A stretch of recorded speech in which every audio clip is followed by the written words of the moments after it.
Okay. Okay. Hello, Mr. David Payne. I'm so glad that you could make it out to my little capstone project interview. So basically, what this is it's basically just for my university studies at the University of Texas at Dallas, Mhm. where I'm majoring in arts, technology, and emerging communications. And for my project, what I'm doing is making a sort of like a hypothetical, like short trailer video for like a Thomas and Friends documentary. And I just basically want to like kind of go over, your contributions to the brand and the franchise and the show, and just hopefully get to talk about it for a little bit, so it could be used in the video. Yeah, sure. Awesome, awesome. So for my first question, let me pull up my questions real fast. Is just to introduce yourself with your first and last name and other basic information about yourself. I'm David Payne. I'm a special effects supervisor in the film industry.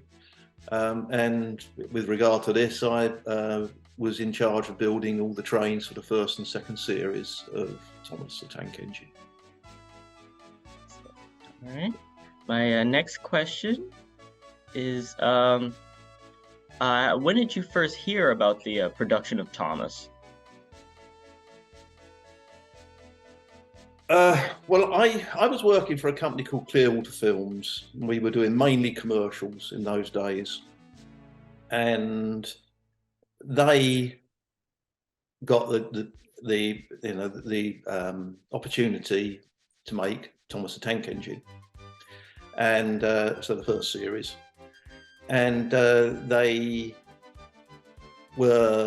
had someone who'd already made a Thomas and I think a Gordon. I'm not 100% sure. Uh, Okay. and they tried to do a test shoot with them, and it was either a test shoot or a part of the pilot or something, and it all failed because the trains weren't performing. Um, the only involvement I'd had in that is I'd at the last minute been given the task of putting some eyes in this train, in the Thomas train, which was very difficult because they'd only left me about a quarter of an inch to fit them at the Wow. front, so there wasn't a lot of room. But we got them in there, but they weren't brilliant. So they aborted that shoot, and then I got given the job of with three other guys of actually sort of making the first 7 trains, and we had 6 weeks to do the first 7 trains to get them done in time for the main shoot. Oh, wow. Awesome. Okay. Um, let's see. My next question for you is, do you have a particular favorite model or models that you built or worked on for the series? Uh, I mean, I'm a professional model maker and special effects person.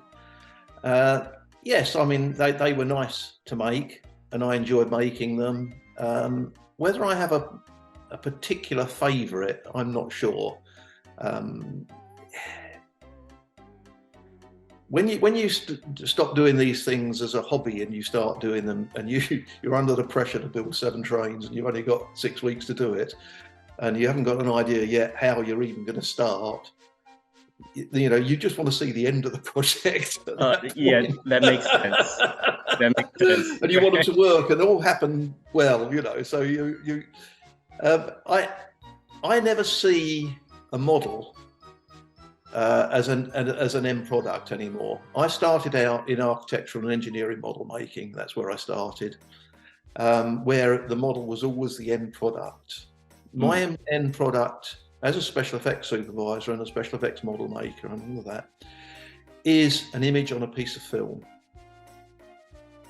And that's what I'm making, and the model is just a tool on the way. Ah, okay. So That the model has a different context to me. It's not something to stick on my mantelpiece right. or in a showcase. It literally is a tool to create this image that's going to be on a piece of film. And with that in mind, most of the models I would build, by the time we finish filming them, are pretty well destroyed because we wanted to get an angle. Okay, we don't need to see that bit anymore. We'll just chop that bit off. It's if you're not used to that approach and that idea that you're making a piece of film rather than a model, it's a very difficult thing and a very stressful thing to some people who can't quite cope with that concept. Right. So you just made the model just basically for it to like last the production. Is that right? The initial ones they weren't built to last for an extended series. I mean, they did. They had to be reliable. That was the biggest goal I had to achieve. These trains had to be reliable. I couldn't hold up filming because there was a lot to film in not that much time, and we had to build these. And the initial one had been built from scratch and had some, in my opinion, some very strange ideas to actually make it work. But these trains had to go up and down the track at variable speed. They had to have the eyes on the front that could look right and left and up and down and have interchangeable faces.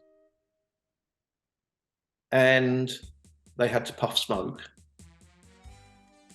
And that was pretty much the brief, along with X number of X trains, which then extended into other things like Bertie the bus and Terence the tractor and things like that, and got added on afterwards. We'd done the trains and then they all got fitted in. But yeah, that was the whole concept was to get this done in a breakneck speed, but they had to be reliable. So we had to come up with what's the best way to make these actually reliable and keep working. Mm-hmm. Well, the first thing was we went with off the peg trains and modified the chassis, because that was the quickest way to get a very reliable working chassis. So we used Marklin trains, and which were continental trains, but we altered them as much as possible to make them work with Thomas. The upside of that was we got lots of bits to add on. So things like the buffers and all of that sort of stuff, we could cut straight off the Marklin trains and put them on our models, which saved us time. The smoke, we came up with it was actually a guy called Tim Staffels's suggestion, I think. And then I sort of got it working, because it was a bit tricky to get working, was this titanium tetrachloride, which was horrendous and would never happen now. Yeah, I've been hearing about that. It was horrendous, but it worked, and it worked for the first few series, and it carried on working. We had some beautiful glass work done by Imperial College technical department. Their technical department did some beautiful glass work to make little containers for this stuff and things like that. And then the eyes, and the best thing on the eyes was to make them, the first ones I'd had very little space, so they had cables and all sorts of things. So the next thing is get rid of all of that and just have it all directly linked, and make it, so leave plenty of space to actually get these at the front of the train. Don't fill it up with bits of stuff that's making smoke. It gives you that's the whole concept behind making them, and then you make them and you just want them to work. And literally they were finished the morning of the first part of the shoot. We worked half the night to finish them. Oh wow. And literally they were finished then, so it was get them done and they're on set. Oh wow. Yeah, I could, kind of, maybe not to the scale that you worked on, but I could kind of relate to like trying to like make sure everything is like working properly, because I've also built my own like model replica of one of the characters, and like just like kind of going through that process of trying to make the eyes work and the smoke. Not using like titanium tetrachloride or anything, but No, you don't want to do no, that. no. Um, that was that was that was the best way we could do it at the time in the time. right. Yeah, I could definitely see like how like difficult it was to like just make it functional like that, but like still be like as reliable for like a film. Yeah. Well, they had to run for whatever the first series was, so 6 months. With we only had one of each.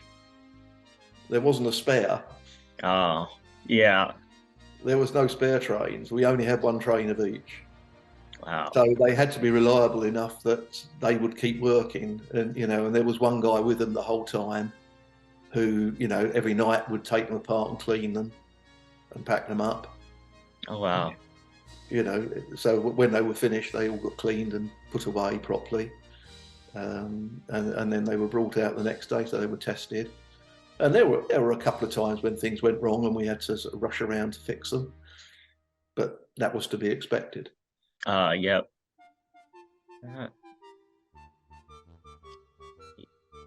Uh, let's see. This one is my next question for you is it's a little more general about like I guess the Thomas brand as a whole. Um, I wanted to ask, how do you think the franchise retained its relevance, like both domestically and globally, for like almost 80 years? If you're able to answer it. In my opinion, it is because of the target audience.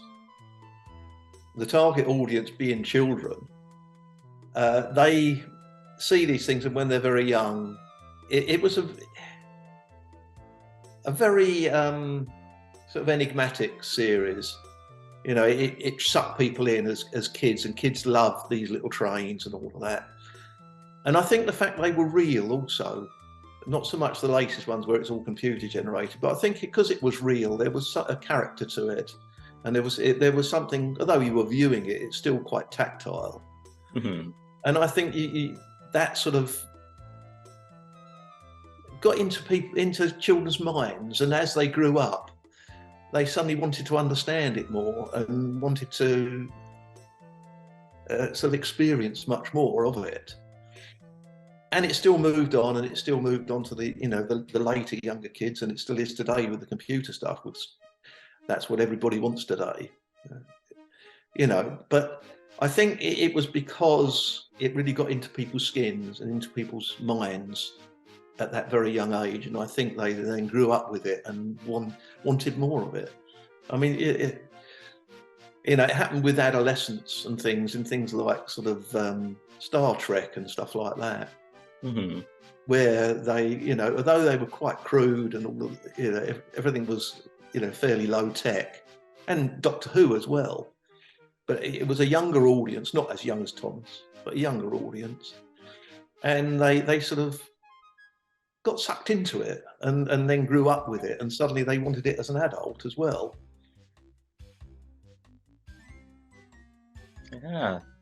Yeah, I know that's really rings true for me too, because I mean I just always just loved the show just growing up. Probably about like 20 years now, um but yeah, I could definitely see where you're coming from. Like it just has like this sort of like this factor that just like um just rings. I just like just kind of stays with kids for a while, and it makes them interested to see more. Yeah, I think so. But I think they all wanted people like you, who want to actually understand it as well, and want to know more about the nuts and bolts of it as well, because I think Mhm. that's led people into that. And I've done lots and lots of um, different things in my, different films and TV shows and all sorts of things over the years. And Thomas is the one that I get more people trying to get in touch with me about than anything else. And it's literally as, you know, a short period of making some trains, and then later I started my company. The Water Films sort of finished, and I started my company. And Thomas the Tank then went to Shepperton, and my company built the trains for the second series. So that was a different group of people, but that was me, you know, me in charge again. And you know, that's how. That's my whole involvement in it. Then I moved on. Yeah. Yeah, and I imagine you worked on like so many other like different stuff since then, but like even for like that short period of time, like just I guess the amount of like I guess like impact that you know it had on like different audiences. It Yeah, I think at the time though, no one really understood how successful it was going to be. mhm. At the time, it was just another TV show, you know, and some of them just disappear into depths of I don't know where. They're lost forever. Right. Whereas things like Thomas, somehow it just had some bit of magic that caught children's attention and grabbed them. You know, it's like tugboats. You know, David went on to do tugboats, and that never caught on. Never had that magic.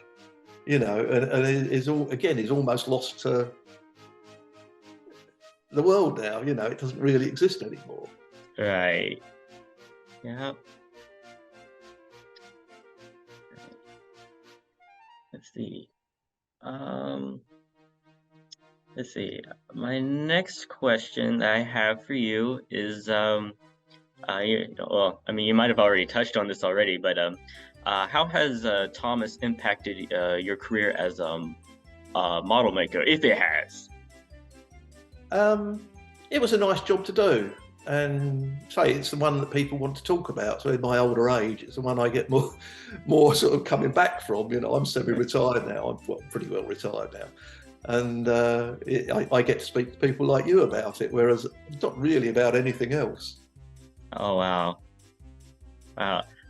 You know, just out of curiosity, like, what other stuff have you worked on? Oh, I've worked on something like about 4,000 TV ads. Oh wow. I've worked on films like Rambo, Transformers, done gadgets for Bond. Oh wow. Other films, Exodus. I've done a lot of films and a lot of stuff. I've done a lot of. Just a lot to There's name. films on now that you see all the time now. Things like 13 Hours and stuff like that. So, you know, Sandcastle. They're always on Netflix or Prime, whichever it is. They're always there. You know, they're films that I, you know, had a big involvement in. There's lots out there. Wow. Let's see.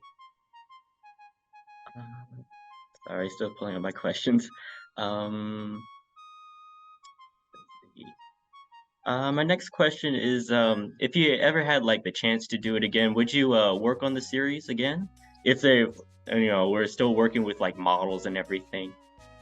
I might. I don't know. So I'm relatively I'm relatively retired now. So, but I would be, you know, I would be involved, but I wouldn't be involved working day and night anymore. Probably not. Yeah, like I've already done too much now. I've done that. Yeah, I've done that.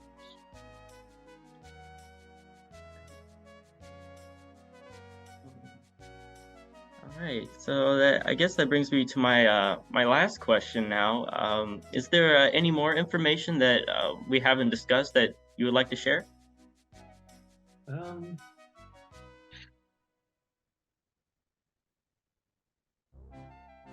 I can't think of anything in particular. I mean, you know, it was a nice thing to work on. I enjoyed working on it. I enjoyed doing the trains. The trains were, you know, I do think worked very well and, you know, fulfilled their brief.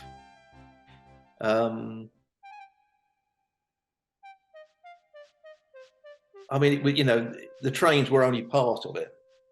You know, there was a whole group of people doing all the because we didn't do the carriages or anything like that. So there was a whole other group of people doing the carriages, the sets, and in actual fact, the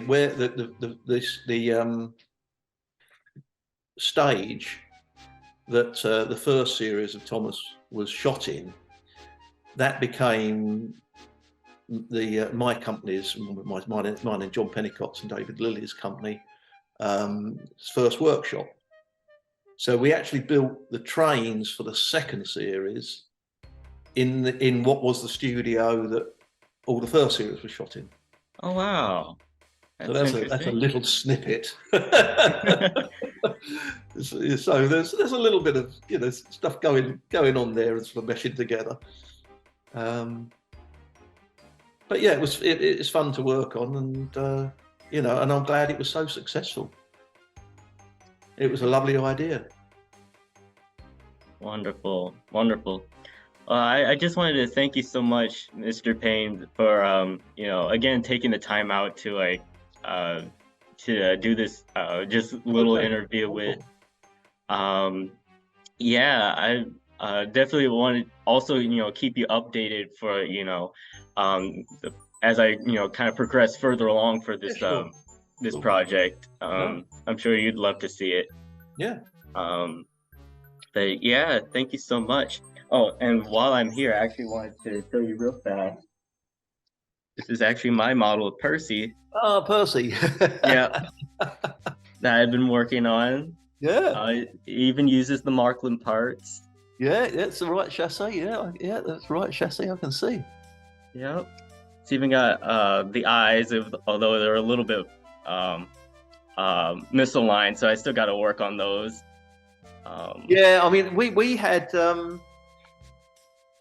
I think we had stick-on pupils. Yeah. Because the eyes only moved so far. Mm-hmm. And sometimes we wanted them to go right down or something like that, where they wouldn't quite get to. So then they could just move the pupils a bit, so they had a different area of movement. Oh. Yes, I think it's a long time ago, but I think they were stick-on pupils, if I remember. Wow. Yeah, what I use is like I guess like these kind of like vinyl stickers that were kind of cut out into little circles. That's it, yeah. And even inside, it's even got like all the wiring and stuff. It's kind of hard to turn it over, but yeah, even the wires, the batteries, yeah. Even you can't see it from here, but it's even got like a pump for the smoke. What did you use to do smoke? So what I use is just regular like model train smoke fluid that you buy in the, you know, hobby shops and everything. With a little heater.